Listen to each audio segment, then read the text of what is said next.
the masculine partner in a relationship, it could be a woman, but it gets confusing when I change genders, but the masculine partner in a relationship is always irritated by anything the feminine partner does.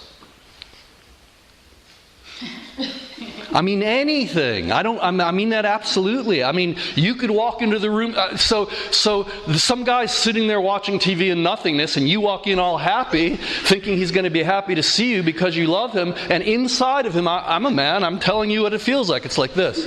Oh shit. And the feeling inside is, this is going to require my attention. I got to do something. Now you're all laughing because you know exactly what I'm talking about. I'm just putting words on the truth. So in our kind of mundane, mediocre world of everyday life, you have masculine identified people trying to get to nothing in pseudo ways, drinking a beer and watching TV, masturbating, that kind of thing. And you have their feminine partners feeling like they're being rejected constantly. And they are. So every time she walks into the room, her partner cringes. Maybe not that big, but maybe. So the partner goes like, oh no.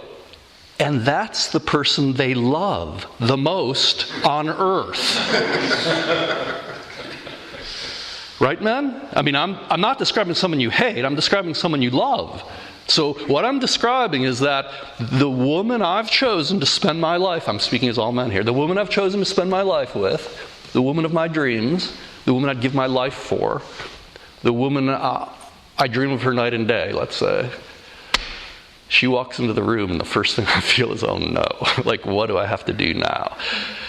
Now, women feel that constantly in their body, and so they're always like, do you love me? Do you want me? And the man's usually not aware of what I just described, and he usually feels guilty as hell for feeling that because he thinks something's wrong with him. I mean, I've got a beautiful wife and kids and a great job. Why do I want to do nothing of it? So he'll say, no, I love you, but now he's feeling guilty because he knows he loves her, but he also knows he can't stand talking with her or whatever the situation is. So the men are in this position of craving nothingness and being in love with a woman who's anything but nothing. So his feeling inside, just so you know, is like, I want nothing, I want nothing, I want nothing. Oh no, I want her, I want her. Oh Jesus, she's a hassle. I want nothing, I want nothing, I want nothing. I want her, I want her. Oh no, it's too much work. I want nothing, I want nothing. So, I don't know. Is that pretty close, guys? Something like that? Okay. So, now women feel that too when they're in their masculine. They feel exactly that. But when you're in your feminine, it's a different feeling. I'll get to that if we need to. But let me stay with this for now. So women feel exactly that in their masculine. I'm just describing the masculine in all humans, but I'm talking about a man for the question.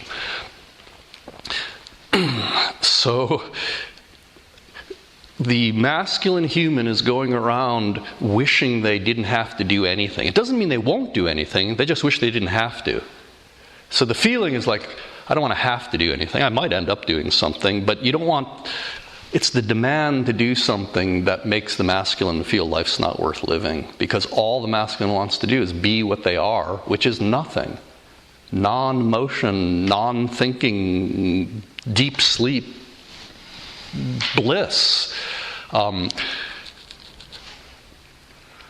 So the masculine partner in a relationship like we're practicing in here has to make a very clear choice that he is either going to practice nothing without a woman,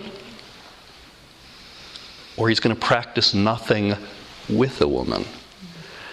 And if he chooses to practice nothing with a woman, he really has to be aware that his native disposition to find nothingness blissful is offensive to her, actually hurts her. Just like her desire to talk hurts him. So both people have to realize that the thing they want, so the feminine wants connection, love, totally healthy, normal. So the feminine wants to establish love flow, which is irritating to the masculine because it's flow. It's something. It's not nothing. What am I going to have to do now that we're loving each other? So So the feminine, I'm kind of joking, but so the feminine wants to establish flow, which offends kind of the masculine of us. It feels like, well, okay, I could afford 10 minutes of that, but then, and then the masculine wants to really enjoy nothing, which the feminine partner feels as a rejection of her, a literal rejection, like I don't want you. So most men are walking around and feel trapped by life and very depressed, therefore. And you were a great speech of that, which I'm very familiar with, so that's why I'm going off with that. The feeling is I don't want to do anything. I just want to I don't even want to exercise. I just don't want to do anything. To me, that's the beginning of practice. That's the base of the third stage. So you've got to get to the point of really knowing, I'm talking about masculine practice, I'll come back to feminine, really knowing you don't want to do anything. Is doing nothing with somebody, is that bigger than doing nothing by myself? Yes, because she's interacting with, she's bringing, so nothingness so all the qualities of existence are part of nothingness. They're actually emerging from nothingness. So nothingness is really fullness. That's the point, that the masculine is the feminine. They're the same thing. It's the separation is why we want to come back together.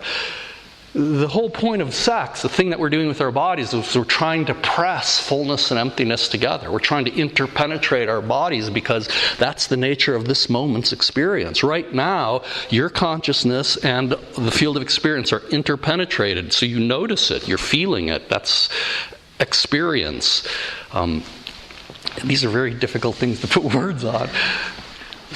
So your desire for a woman is just the replication of this moment's unity of consciousness and light that we're all experiencing. Some men have the karmas to do that on their own, just sit in a cave by themselves and feel consciousness and light.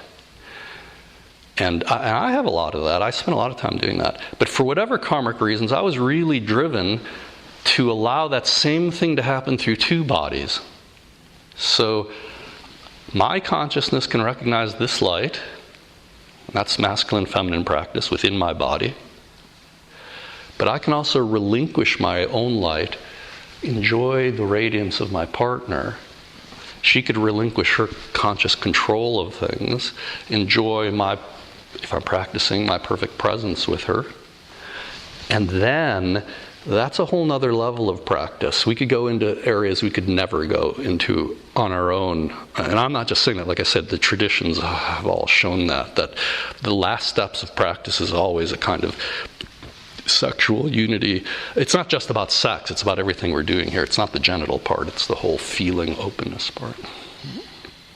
So yes, you would do your nothingness, the qualities of your nothingness know themselves more fully when they're teased open by she. And she teases them open.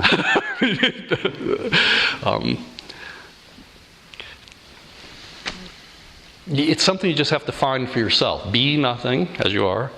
Notice things still happen. And if you ever want to enjoy her, you stay in that nothingness as you enjoy her.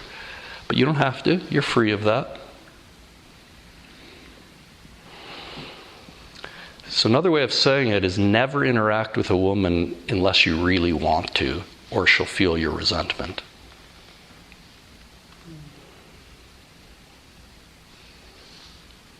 And even if that's a small period of time relative to the whole day, but that small period of time is 100% with her, that's better than spending long periods of time wishing you were somewhere else and she feels that, or wishing you were doing nothing at all.